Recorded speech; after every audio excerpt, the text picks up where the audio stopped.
Natasha, thank you. At 9:06, most polls predicted a Hillary Clinton win, or at least showed her with a sizable lead over Donald Trump this entire race. So we started the hour asking, how did so many people get it so wrong? We're talking about the polling process, flawed or not. Again, we discuss it. Another election cycle where it comes up. Republican strategist Jacquie Baly joining us, Democratic analyst Dallas Jones, and Democratic media consultant Mustafa Tameez here to discuss it. Jacquie, you're the only one smiling. I got it right. This morning. Yes, every poll showed him just terribly behind, because usually when you're polling, you make a lot of assumptions. People made assumptions about gender, people made assumptions about race, and the one thing that his message did, it was really looking at your pocketbook and your wallets. Whenever Obamacare came out, gender, race, it doesn't matter. People were affected by those premiums going up, and people were angered by that. When it hits your wallet, your gender and your race doesn't matter. The numbers that he has in the counties and precincts he won, you had minorities voting for him, you had Democrats voting for him, and you had women voting for him. And all of the polls said that those three groups were not going to support him.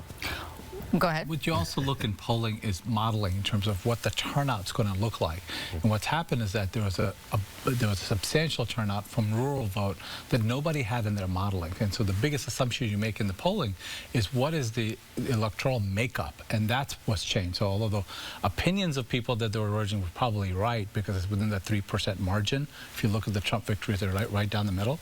Yeah. But the turnout was different, and that's what makes a big change. Dallas, this is at least the second election cycle, presidential election cycle, where the polls really kind of did not play out with reality.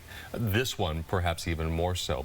How much are we relying on these questions and this kind of looking into the crystal ball ahead of times, and maybe we ought not? Well, and that's exactly, to Mustafa's point, what polling is. It's a predictive model where we try to determine, political attitudes and behaviors.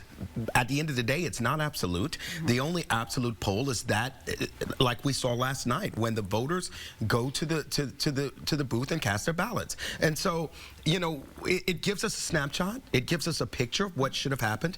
But there are also a lot of uncertainties that go along in that. There are cultural issues, I think, as well that come into play. It's difficult to properly poll different communities, and so you can only get a certain sense. For quite some time, I've been telling people, don't look at the polls, because there's a Bradley effect in this race. There are a lot of people who were going to vote for him, but didn't want to say so because of people calling them names and people trying to target them and belittle them because of who they were supporting. And I've been telling everyone from day one, ignore the polls, because you have an undercurrent of hidden votes for this man. And you see his message resonating with people, all kinds of colors, all kinds of cultures. And it's all about that message that we don't want the establishment anymore, and we want a better country. Those silent supporters that really came out, obviously. Mustafa, just talk to us before we let you guys go.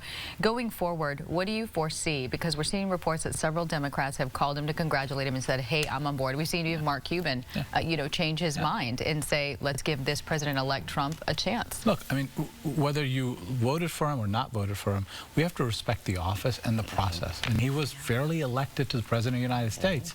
And at this point, we should root for him, because this is how elections and democracy are about. There's a lot of the electorate that could use that message right now, because don't go to social media, because there's a huge segment that is not happy and very vocal about it. Yeah. So we got a lot of work to do ahead of us, don't we? Dallas, Mustafa, and Jacquie, thank you for covering.